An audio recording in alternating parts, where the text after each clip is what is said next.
الله أكبر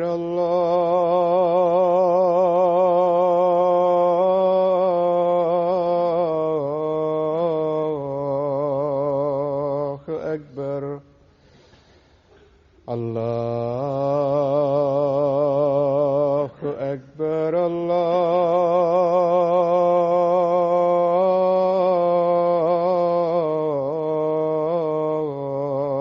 الله أكبر.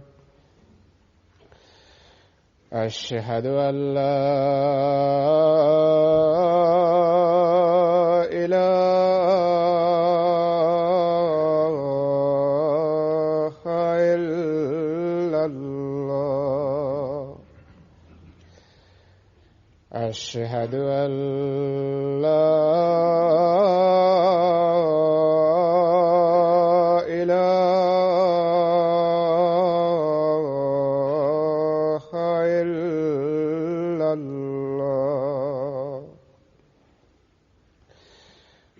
أشهد أن محمدًا رسول الله.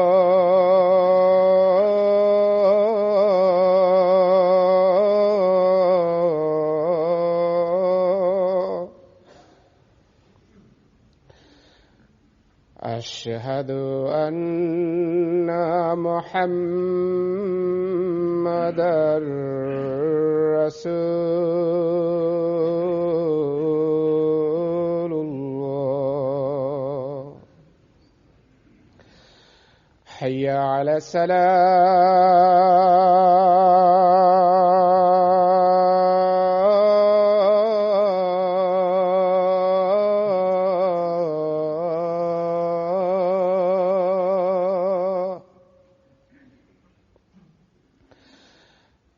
حي على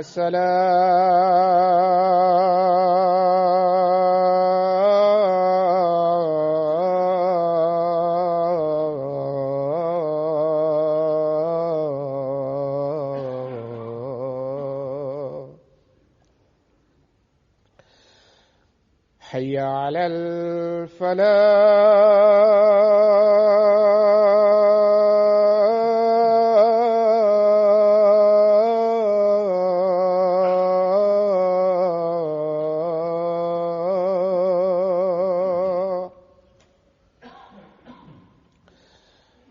حي على الفلاح.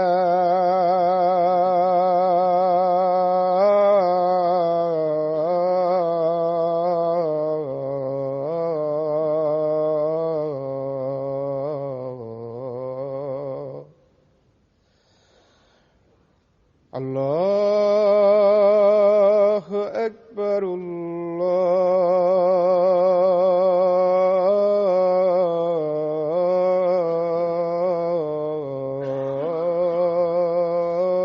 الله أكبر.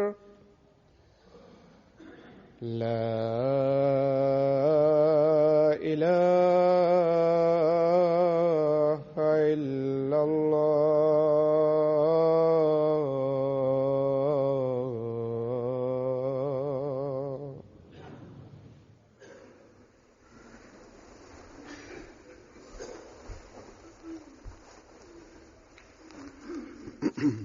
السلام عليكم ورحمة الله.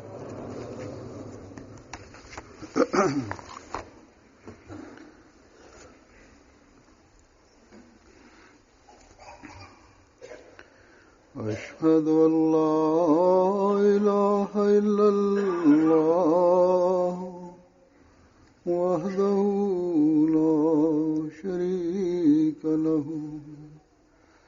وأشهد أن محمدًا عبده ورسوله. أما بعد فأعوذ بالله من الشيطان الرجيم.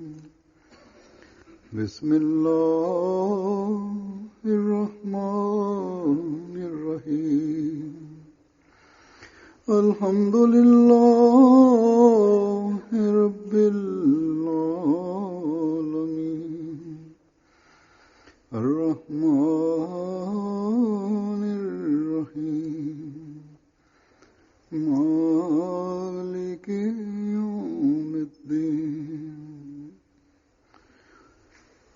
إياك نعبد وإياك نستعين اهدنا الصراط المستقيم صراط الذين أنعمت عليهم غير المغضوب عليهم ولا الضالين أمن يجيب المضطر إذا دعاه ويكشف السوء ويجعلكم خلفاء الأرض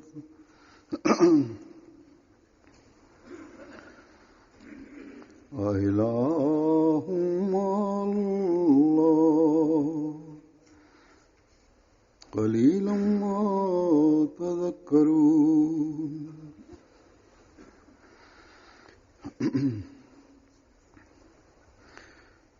या इस आयत का तर्जुमा है कि या फिर वो कौन है जो बेकरार की दुआ कबूल करता है जब वो Хазур приводит следующие строки. Или кто отвечает страждущему, когда он взывает к нему, и удаляет он зло, и делает вас наследниками земли?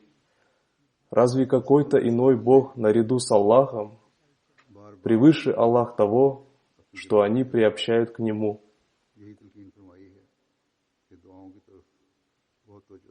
Хазрат обетованный Мессия, мир ему, снова и снова увещевал членов своей общины, чтобы они обратили особое внимание к мольбам, потому что развитие общины, победа общины и спасение козни врагов возможно только благодаря молитвам.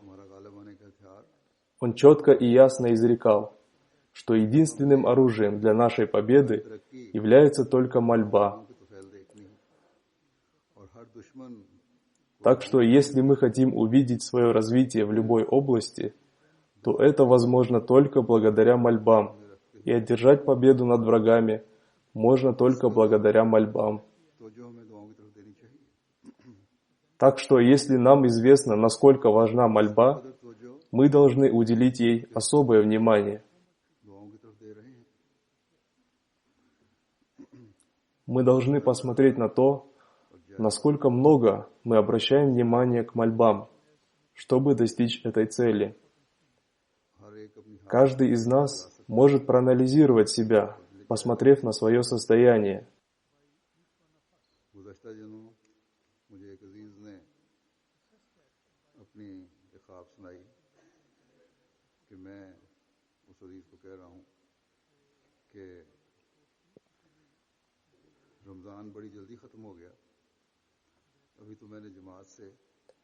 Недавно один из моих родственников рассказал мне свой сон, в котором я ему сказал: «Рамазан прошел очень быстро. Я хотел также обратить внимание общины к тому, чтобы она еще больше обращалась с мольбами к Аллаху. Одним из аспектов этого сна является то, что во время Рамазана уделяется особое внимание мольбам, а после Рамазана этого нет, тогда как община очень нуждается в мольбах. В этой связи Всевышний Аллах внушил в мое сердце, чтобы я обратил внимание общины к мольбам в первую пятничную проповедь после Рамазана.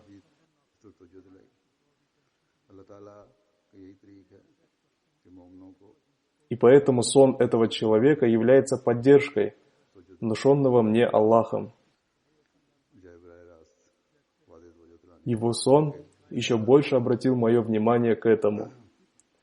Это является обычаем Всевышнего Аллаха, что Он иногда посредством других верующих обращает внимание к чему-то вместо того, чтобы сказать это непосредственно, хотя это уже бывает внушено в сердце.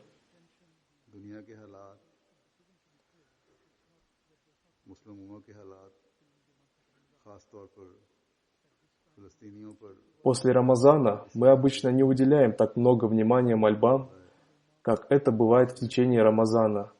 В настоящее время обстоятельства в мире и в мусульманской умме ухудшились, особенно из-за того, что Израиль несправедливо напал на палестинцев. До вчерашнего дня было прекращение огня, но сегодня я услышал, что это снова началось. И они обвиняют палестинцев, что они первыми начали стрелять ракетами. Как бы ни было, пусть Всевышний Аллах сделает так, чтобы эта война каким-то образом совсем прекратилась и закончилось это притеснение.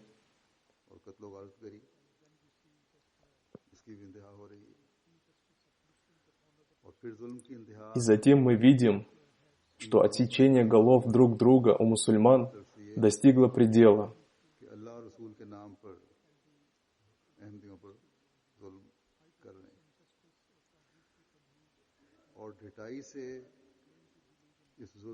Кроме этого, пределом угнетения со стороны произносящих калиму является их притеснение мусульман Ахмади, и они упорно продолжают искать повод, чтобы продолжать эти гонения.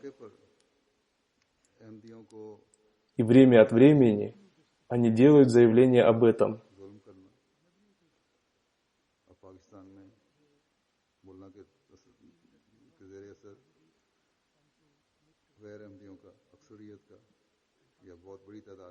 Теперь это стало обычаем мул в Пакистане, и большинства людей, находящихся под их влиянием, чтобы притеснять мусульман Ахмади, находящихся на любом социальном уровне, и тогда, когда им угодно.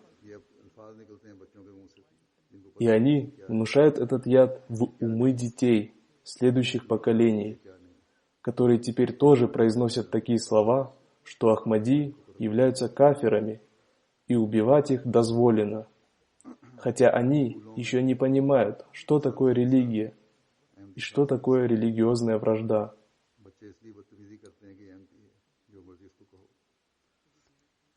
В школах дети неуважительно относятся к мусульманам Ахмади на основании того, что они являются мусульманами Ахмади, и им можно говорить что угодно.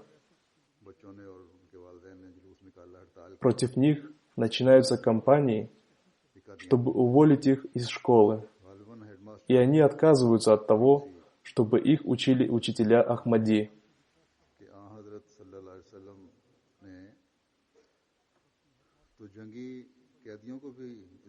Недавно в одной деревне прошел митинг детей и их родителей, и они объявили забастовку под лозунгом «Мы не хотим учиться у этого учителя Кадияни».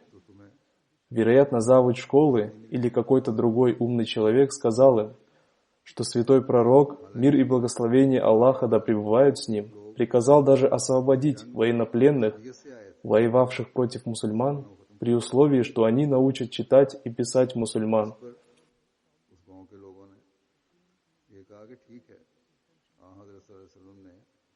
Хотя это были те люди, которые воевали с намерением полностью покончить с мусульманами. В ответ на это люди этой деревни сказали: «Да, святой пророк, мир и благословение Аллаха да пребывают с ним, сказал это о неверующих, но мы не будем вас слушать, потому что эти кадияне более неверующие, чем те неверующие. И мы их отпускаем, хотя убивать их дозволено». Такое упорство нисколько не уменьшается в случае любого такого рода инцидента. Значит, после совершения притеснений, о которых вопиет гуманность,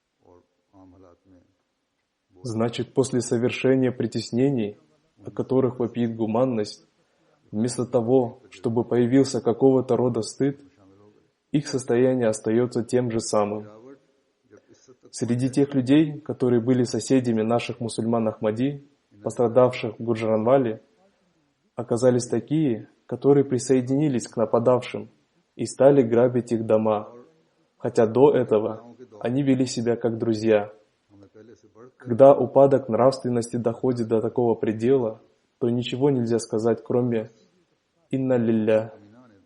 Это означает, что они уже дошли до гибели своей нравственности.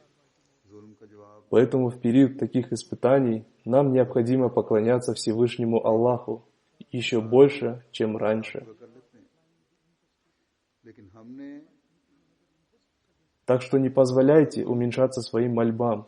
Другие мусульмане отвечают злом за зло и мстят друг другу. Но мы в ответ на эти притеснения погрузимся в рыдание и плач, то есть будем молиться с рыданием и плачем, чтобы Аллах покончил с этим. Хазрат Обетованный Мессия, мир ему, в одном из своих стихотворений изрекает: «Когда враг приумножился в шуме и крике, पैदा करने की जरूरत тогда мы скрылись в своем скрытом друге». अर्श के फाहिल आ जाने वाली हो। Так что нам необходимо погрузиться в мольбы своему скрытому другу, то есть Всевышнему Аллаху. मुतफर्रिक दुआएं Необходимо создать в себе такое молитвенное состояние, чтобы сотрясти трон Бога. Наши молитвы должны быть направлены в одну сторону, а не быть направленными в разные стороны. जमात से Во сне моего родственника было сказано: «Я также хотел обратить внимание общины к тому, чтобы она еще больше обращалась к мольбами к Аллаху». То есть я хотел, чтобы вся община в целом молилась за успех общины, за развитие общины и об избавлении от всех затруднений и проблем. Так что если каждый из нас желает, чтобы этот период испытаний побыстрее закончился, тогда наши мольбы должны быть направлены в одну сторону, शर से बचने के लिए чтобы благодаря этим мольбам мы были защищены от зла врагов. अपने दुआओं के धारे उस तरफ करने की जरूरत है जहां हम दुश्मन के शर से बच सकें। और उसके शर से बचने के लिए हम जितनी भी दुआएं करें वो आजकल की ज़रूरत है। इस मौके पर मुझे अपनी एक पुरानी ख्वाब भी याद आ रही थी, जिसका मैं पहले भी जिक्र कर चुका हूँ एक दफ़ा, कि अगर И как бы много мы ни молились, это является потребностью нашего времени. महसूल जमात В этой связи я вспомнил один свой сон, о котором я однажды уже рассказал. В нем говорится, что если мы, как единая община, хотим, чтобы наши обстоятельства улучшились, нам необходимо, чтобы мы, будучи искренними, поклонялись Всевышнему Аллаху, чтобы Он защитил нас от испытаний. और अगर इसके Если в нас, представляющих единую общину, появилось такое состояние, и мы проводили ночи в мольбах за общину, то благодаря нашим мольбам в течение нескольких суток могут произойти революционные изменения в положении общины. इस कैफियत में गुजरें कि हमने जमात की दुआएं करनी है, तो चंद दिन में चंद रातों की दुआओं से इनकलाब आ सकता है। वरना इनकलाब आना तो है, हालात बदलने तो В है। ином случае тоже произойдут революционные изменения, и изменится наше положение. Но это займет какое-то время, поскольку есть обещание Всевышнего Аллаха об изменении нашего положения. को Иншаллах. अपने आप को जो लोग हज़रत मसीह मौऊद इस्लाम की तरफ मंसूब करते हैं, उनको खालिस होकर दुआ करना शर्त है। उस वक्त भी ख्वाब में मुझे यही तासर था कि पाकिस्तान के अहमदियों के लिए पैगाम है। बस पाकिस्तान के अहमदियों को, चाहे वो अमीर हैं, गरीब हैं, Та весть, которая мне дана в этом сне, заключается в том, что главным условием для быстрого изменения положения всей общины, то есть всех вас, связывающих себя с обетованным Мессией, мир ему, являются ваши мольбы в состоянии искренности. दुनिया के अहमदियों को भी अमूमन, Еще в то время, когда я увидел этот сон, क्योंकि अहमदियत की у меня было такое впечатление, что эта весть относится к мусульманам Ахмади в Пакистане. मुस्लिम उम्मा का Так что мусульманам Ахмади в Пакистане необходимо обращать на это особое внимание. Будь они богатые или бедные, мужчины или женщины, потому что самым большим притеснением подвергаются мусульмане Ахмади в Пакистане आज़ाद करवाना है। только из-за того, что они мусульмане Ахмади. जालिम हुक्मरानों को И в целом всем мусульманам Ахмади по всему миру тоже необходимо обращать на это особое внимание. की जमानत потому что духовная жизнь всего мира зависит от духовной победы Ахмадията. दुआओं का हक अदा करने की И обретение мусульманской уммой милости Всевышнего Аллаха также зависит от духовной победы Ахмадията. सबसे ज्यादा अहमदी पिस रहे हैं। И для того, чтобы прекратились несправедливость и гнет, मुस्तर की это тоже является необходимым. न सिर्फ अपनी आज़ादी То есть, будь ли это избавление палестинцев от несправедливости и угнетения, इंसानियत или будь ли это освобождение мусульманских народов от их несправедливых правителей, बस हमें единственной гарантией этого является только мольбы мусульман Ахмади. मसीह अलैहिस्सलाम फरमाते Поэтому нам необходимо выполнять свои обязанности в отношении таких молитв. ख्वास और असर जाहिर होते हैं और सच तो ये है कि हमारा खुदा В настоящее время самым большим притеснением подвергаются мусульмане Ахмади. Поэтому наши постоянные мольбы могут быть не только средством избавления от притеснений, но более того, это может стать средством спасения от несправедливости и притеснений для всего человечества. Так что нам необходимо осознать свои обязанности. Хазрат Обетованный Мессия, мир ему, изрекает: только во время испытаний проявляются удивительные и поразительные особенности и последствия молитв. И истина состоит в том, что наш Бог познается только посредством молитв. फरमाया करते थे कि गूंगी शराफत हो चुकी है। Как я уже сказал, в настоящее время самым большим испытанием подвергаются мусульмане Ахмади. हमें खास तवज्जो की जरूरत है। И нет никого, кто был бы подвергнут большим гонениям в мусульманских странах, чем мусульмане Ахмади. Благородство благородных людей в этих странах, как сказал об этом третий халиф обетованного Мессии, да будет доволен им Аллах, стало немым. В такое время нам необходимо уделять внимание обретению благословения чудесных молитв. В аяте, который я прочитал, Всевышний Аллах изрекает: «Посмотрите, кто принимает мольбы людей, подвергаемых притеснениям. उसे अपनी कामयाबी का Только Всевышний Аллах слышит их молитвы, когда они находятся в состоянии страждущих. Страждущим называется тот человек, который находит себя в затруднениях и испытаниях, и он не видит никакого выхода из своего положения, и он видит только один путь. Это путь, ведущий его к Всевышнему Богу».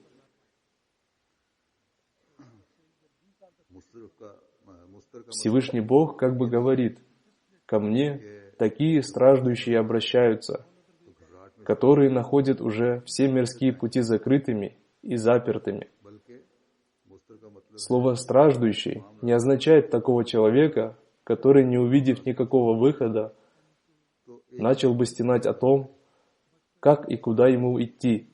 Более того, слово «страждущий» означает того человека, для которого все пути закрыты, и он видит только один луч света, и он бежит к нему.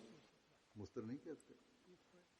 И также страждущим не называется тот человек, который, увидев себя окруженным со всех сторон огнем, начинает метаться словно безумный, потому что, находясь в состоянии сильного волнения, он сам попадает в огонь. एक तरफ पनाह नजर आ रही हो Напротив, страждущим называется тот человек, который, увидев огонь со всех сторон, видит только один путь к спасению, и он видит убежище только в этом направлении, и он идет по этому пути. मैं उसकी पनाहगाह हूँ। आग की तपिश से बचाने वाली Всевышний Аллах говорит: «Такого человека я защищаю от огня, и я являюсь для него убежищем, и я являюсь для него прохладной тенью, защищающей его от зноя огня. इस यकीन से मेरी तरफ आओ Приходите ко мне и ищите у меня убежище, и я избавлю вас от этих испытаний. तो मैं तुम्हें Если вы придете ко мне с твердым убеждением, что только Бог может избавить нас от этих испытаний, то я из-за этой твердой убежденности избавлю вас от этих испытаний. Я избавлю вас от этих испытаний благодаря вашим молитвам». जो शख्स ऐसा मुस्तर बन Как сказал Хазрат Обетованный Мессия, мир ему, «Вашу пользу будут проявляться удивительные и поразительные особенности и последствия ваших молитв. Так что тот человек называется истинно страждущим, который никого, кроме Всевышнего Бога, не считает своим убежищем и своей защитой, и который не считает никого, кроме Всевышнего Бога, избавляющим от испытаний.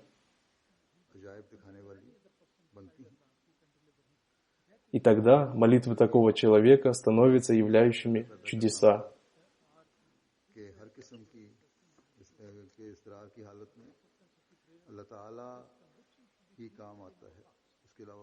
Для того, чтобы наши молитвы были приняты, нам необходимо создать в себе такую убежденность, что во время любого рода страданий только Всевышний Аллах может помочь нам. И кроме этого не было бы видно никакого другого пути, где был бы виден свет.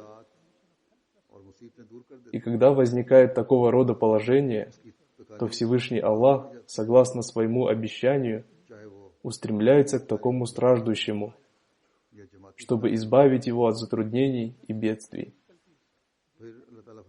И тогда будет не только удаление зла, согласно словам, удаляет он зло, потому что когда Аллах дает награды, его награды бывают беспредельными, и он может увеличивать их до любого уровня.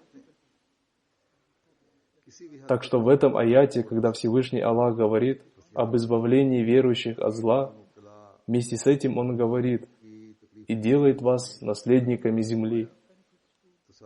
Он уничтожает больших притеснителей, тиранов, проявляющих несправедливость, и мятежных людей, и вместо них, на их место Он сажает тех, которые являются притесненными и слабыми.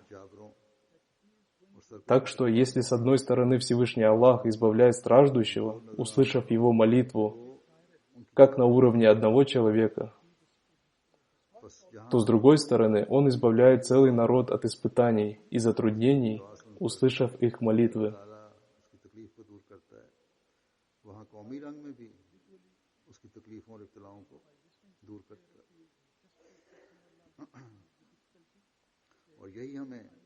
कुरान करीम ने दूसरी जगह पर भी बताया है, इसी पर पता चलता है कि जब पहली कौमों ने रसूलों के साथ और उनकी कौमों के साथ Об этом же еще в одном месте сообщает нам Священный Коран, откуда становится ясно, что когда прежние народы поступили несправедливо и притесняли посланников и их последователей, то, как говорит Всевышний Аллах, мы уничтожили их, и на их место мы посадили угнетенных людей. А от тех, кто были большими тиранами и обладающими почестями и славой, не осталось даже имен. Этот закон в настоящее время действует так же, как он действовал для прежних народов. Да, Всевышний Аллах уничтожает притесняющих, но когда притесненные, будучи страждущими, с большой болью взывают с мольбой Мата Насруллах, когда же придет помощь Аллаха, тогда вскипевшее милосердие Всевышнего Аллаха немедленно создает обстоятельства для уничтожения притесняющих. Дай Аллах, чтобы уразумели это те люди, которые, полагаясь на свою силу и многочисленность, уже готовы на притеснение. В ином случае эта их сила и многочисленность станут причиной их гибели.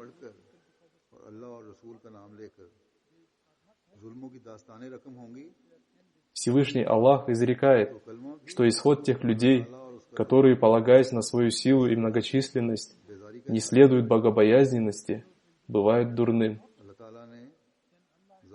Если эти люди, произнося калиму и произнося имя Аллаха и Его посланника, мир и благословение Аллаха да пребывают с ним, при этом будут создавать историю притеснений и угнетений, тогда эта калима, Всевышний Аллах и Его посланник, мир и благословение Аллаха да пребывают с ним, будут проявлять свое недовольство такими людьми.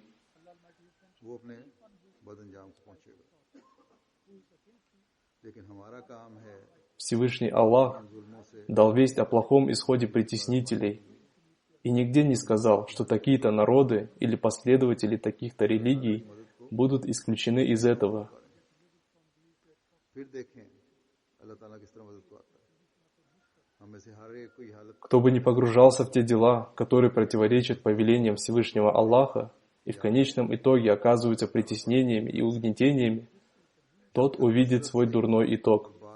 Но наши обязанности заключаются в том, чтобы создать в себе состояние страждущего, чтобы быстро избавиться от притеснений, и мы должны взывать к Аллаху о помощи, испытывая волнение, и тогда вы увидите, как Всевышний Аллах придет к вам на помощь. Для каждого из нас необходимо создать в себе такое состояние. Хазрат Обетованный Мессия, мир ему, изрекает: помните, что Всевышний Аллах является полностью самодостаточным, и Он вовсе не беспокоится о человеке до тех пор, пока он снова и снова взывает к Нему с многочисленными мольбами, пребывая в состоянии большого волнения. Посмотрите, когда у кого-то болеет жена или ребенок, или против него возбуждается судебное дело, то какое сильное беспокойство он из-за этого проявляет. Так что до тех пор, пока в мольбе не возникает истинной боли и состояния беспокойства, она является полностью недейственной и бесполезным делом. Волнение является условием принятия мольбы. Так что для избавления от затруднений на уровне общины нам необходимо проявлять то же самое беспокойство, которое мы иногда проявляем в своих молитвах для достижения своих личных целей.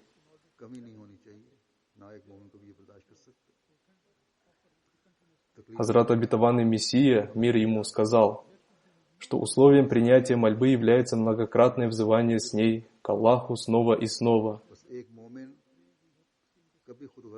Так что неправильно подумать, что в месяц Рамазан мы молились много и этого достаточно. Да будет известно, что этого недостаточно. Мы все еще нуждаемся в непрерывных молитвах, и человек всегда нуждается в непрерывных молитвах. Когда Всевышний Аллах дарует нам очевидную победу, то для нас все еще будут необходимы непрерывные молитвы, чтобы, следуя богобоязненности, мы обрели Его благословение. То есть, не должно проявляться никакой слабости в связи с Аллахом. И настоящий верующий никогда этого не допустит.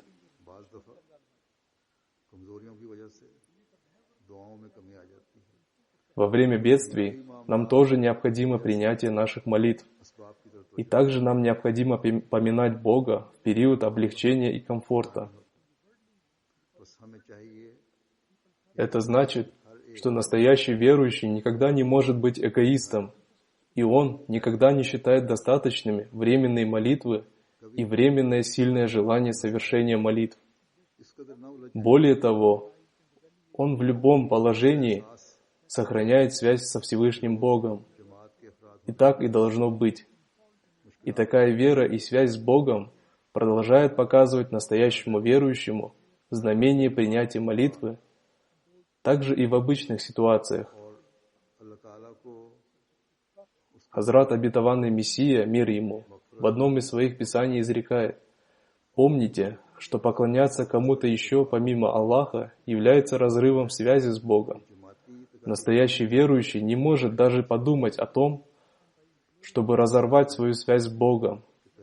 Но иногда из-за каких-то своих слабостей он мало внимания уделяет мольбам и больше уделяет внимания мирским средствам, то есть он не уделяет должного внимания мольбам. Так что каждому из нас следует всегда анализировать свое состояние. Мы никогда не должны погружаться только в свои дела и проблемы, чтобы забывать молиться о тех членах общины, которые подвергаются притеснениям только из-за того, что они являются членами общины. Помните, что молитва каждого члена общины, когда он молится, поминает такие качества Всевышнего Аллаха, как милосердный и всепрощающий, становится средством избавления от затруднений всей общины. В повествованиях рассказывается, что 3 человека одной из общин до ислама были задержаны ураганом, и для спасения себя от урагана они укрылись в пещере. И по причине сильного урагана один большой камень упал и закрыл вход в эту пещеру. То есть они хотели спасти себя от малой беды и попали в большую беду.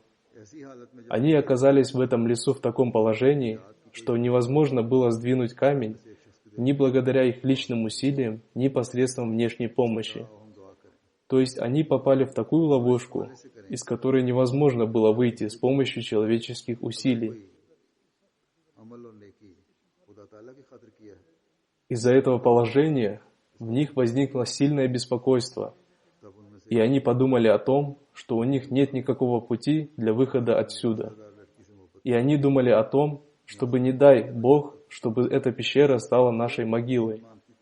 И находясь в этой ситуации, когда они увидели, что нет никакого пути для спасения, в сердце одного из них возникла мысль о молитве, и он сказал: «Давайте помолимся, и мы должны молиться с надеждой на то, что если до этого мы в своей жизни сделали какое-то дело только ради Всевышнего Аллаха, чтобы Он отодвинул камень от этой пещеры».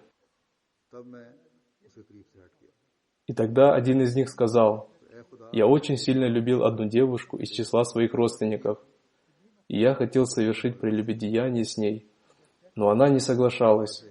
Но в конце концов я предпринял какие-то меры и потратил на нее большие деньги, и по прошествии какого-то времени она согласилась на это дурное дело. И когда я имел полную власть над ней, она сказала: „О слуга Бога, ради Бога не совершай этот грех“. И тогда я отстранился от нее: „О Бог, если я сделал это ради угождения Тебе, то отодвинь этот камень от входа в пещеры“. И благодаря этой мольбе этот камень немного сдвинулся, но выйти из пещеры все еще было невозможно. Затем второй из них сказал: „О Бог, как ты знаешь, однажды один рабочий пришел ко мне, и он работал на меня. Но до того, как я заплатил ему за работу, он ушел, и плата за его работу составляла почти 9 килограмм зерна.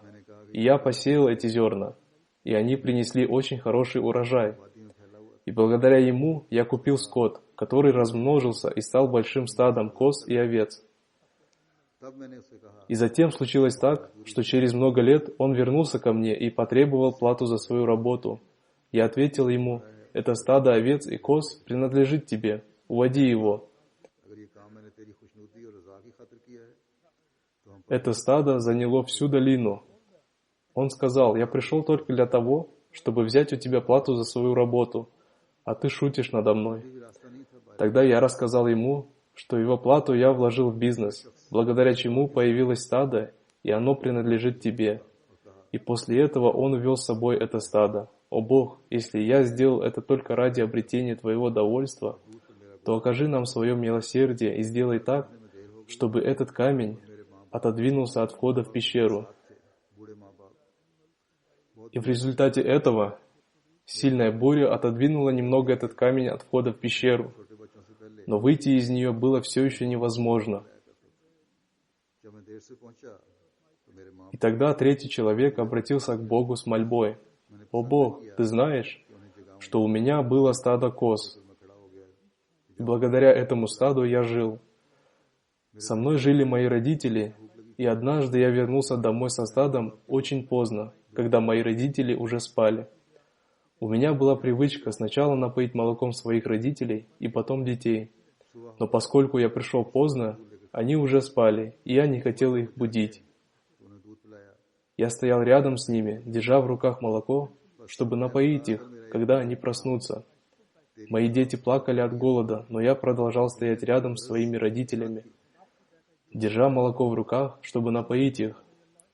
Это продолжалось до наступления утра.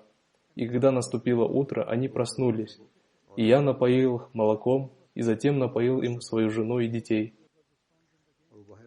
О Бог, если я совершил это дело ради снискания Твоего довольства, а не ради какой-то мирской цели, то окажи мне свое милосердие и отодвинь камень от входа в пещеру». И в результате сильной бури камень отодвинулся от входа в пещеру еще дальше, и таким образом путь был свободен, и они вышли оттуда. Теперь посмотрите, 3 человека совершили 3 разных вида дел. один из них выполнил свою обязанность в отношении сохранения платы своего работника и, будучи справедливым, выполнил свою обязанность в отношении людей. А кто-то из них выполнял свою обязанность служения родителям, относясь к ним по-доброму, а третий спас себя от греха прелюбодеяния ради угождения Всевышнему Аллаху. И он молился, вспоминая об этом. Но их мольбы имели одну общую цель, чтобы отодвинулся камень от входа в пещеру. И в результате их молитв он сдвинулся. Таким образом, их мольбы, в которых они упоминали о своих добрых делах, совершенных ими индивидуально, показали пример принятия их молитв ради достижения общей цели. В этом хадисе содержится много уроков. Самым большим из них является то, что индивидуальные благие дела становятся причиной избавления от общей беды. Так что если мы претендуем на то, что мы связаны в единую цепочку общины, тогда нам необходимо молиться Всевышнему Богу, чтобы Он избавил нас от наших общих затруднений и испытаний. То есть, не надо погружаться только в те мольбы, которые касаются личных проблем и затруднений. Более того, надо создать в своих молитвах то волнение и страдание, которое мы создаем в своих молитвах для избавления от своих личных проблем. 2 раката дополнительной молитвы об улучшении положения общины, согласно моему указанию, большинство из вас их уже совершают, и люди пишут мне об этом. Вам следует наполнить эти молитвы болью. Можно представить, какое беспокойство испытывали те люди, которые застряли в пещере, отчаявшись в получении всякого рода мирской помощи, и они молились, вспоминая то благое дело, которое они совершили только ради Всевышнего Бога. И можно себе представить, каково было их положение, когда они оказались запертыми в пещере, и они отчаялись во всех материальных средствах.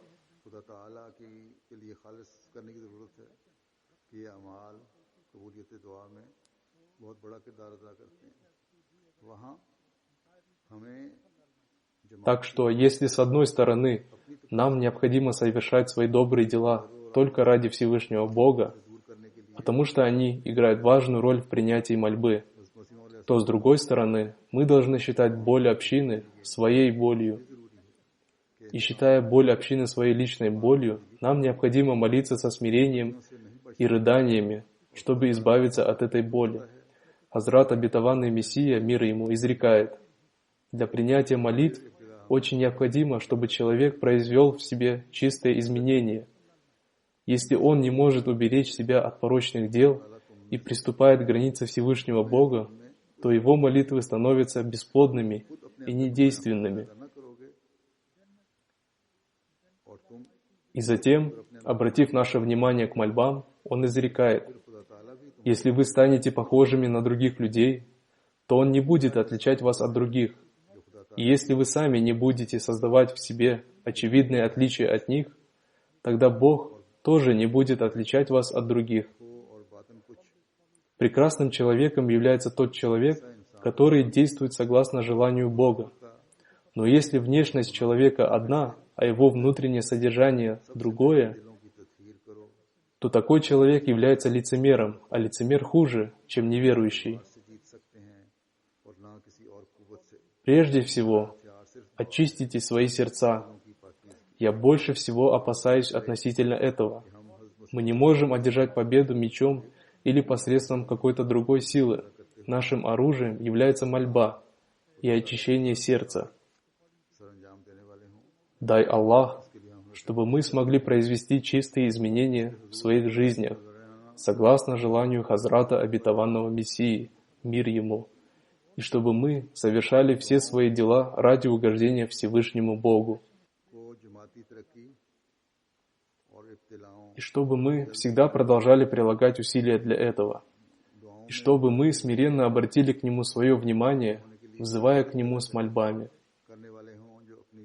И чтобы наши мольбы обрели действенность для развития общины и для избавления от испытаний, Мы должны создать в своих молитвах за общину ту же самую боль, которую мы проявляем в своих мольбах для избавления от своих личных проблем.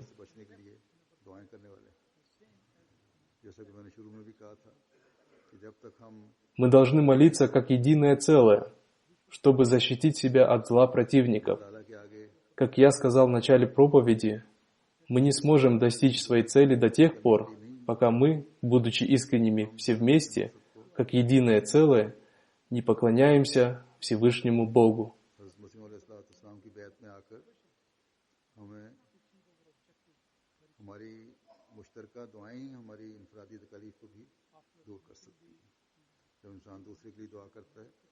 Находясь в обете верности Хазрату обетованному Мессии, мир ему, наши совместные мольбы могут избавить нас также и от наших личных бед.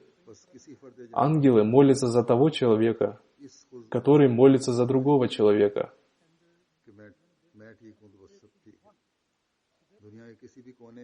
Камни отодвигаются от входа в пещеру, когда мольбы имеют одну общую цель.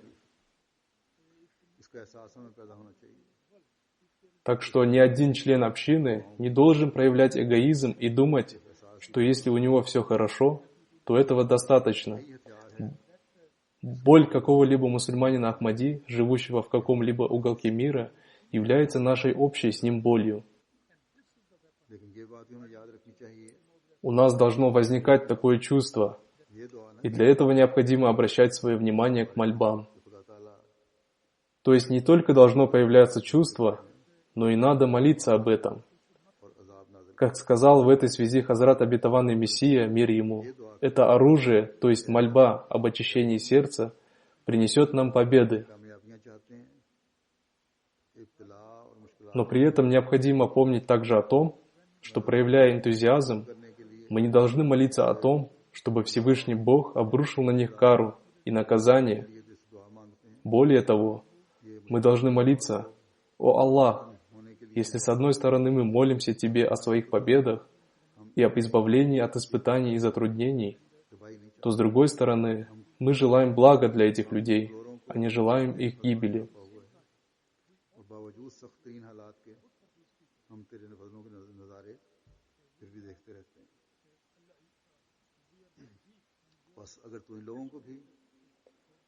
Твоя милость укрыла нас слабых, несмотря на очень тяжелые обстоятельства, и мы все еще видим образцы проявления Твоей милости.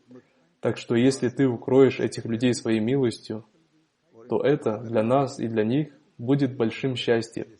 Но если Твоя мудрость считает некоторых из них заслуживающими этого, и в их гибели есть благо, то устрани их с нашего пути, чтобы они ничем не смогли воспрепятствовать развитию ислама, которое теперь зависит от Ахмадията, то есть истинного ислама.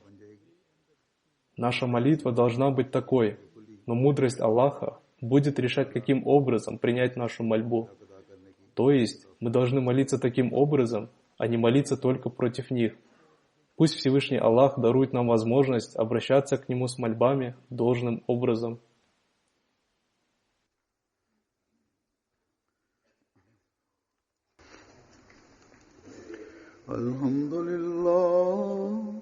الحمد لله نحمده ونستعينه ونستغفره ونؤمن به ونتوكل عليه ونعوذ بالله من شرور أنفسنا ومن سيئات أعمالنا من يهده الله فلا مضل له ومن يضلل فلا هادي له ونشهد أن لا إله إلا الله ونشهد أن محمدا عبده ورسوله عباد الله رحمكم الله إن الله يأمر بالعدل والإحسان وإيتاء ذي القربى وينهى